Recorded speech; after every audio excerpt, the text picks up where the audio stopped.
I think we've all heard the stories, getting our first job, especially. You hear about the guy that sent in a shoe because he wanted to get a foot in the door. I mean, you hear these things. What is the most clever thing a startup has done to get on your radar in a cool way, not in like a you're a weirdo or you're annoying kind of way?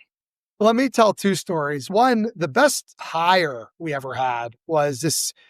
It was a Mormon kid from Utah who heard about Dine in the very beginning, right? When I first joined as CRO, we were about 10, 15 people, and he applied for a BDR job. And we're like, listen, man, we don't fly anyone in for interviews for BDR jobs. If you want to come out, come on out. No pressure, whatever.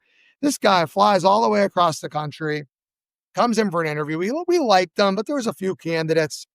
And then 1 hour later, after this 10, 11 a.m. meeting, 10 pizzas show up to the office from Scott, the kid who just paid his way to come to the interview, and we hired him. I was like, "Are you still in town?" "You're hired." Yeah, he went on to work at Facebook. He's now the CEO of a tech startup based in Salt Lake City called Zeit. It was once called Cloud App.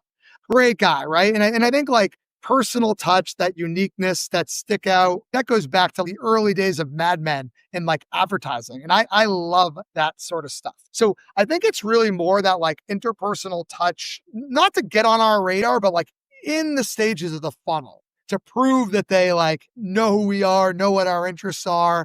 Anything you can do to sort of stand out that isn't creepy or weird or stalkerish or suspect, from my perspective, do it. Because again, if you think about it, there is a lot of noise out there. And to Morgan's point, if you are a match and you know you are a match, and it's just a matter of whether or not the stars align, do whatever you can to follow through on that.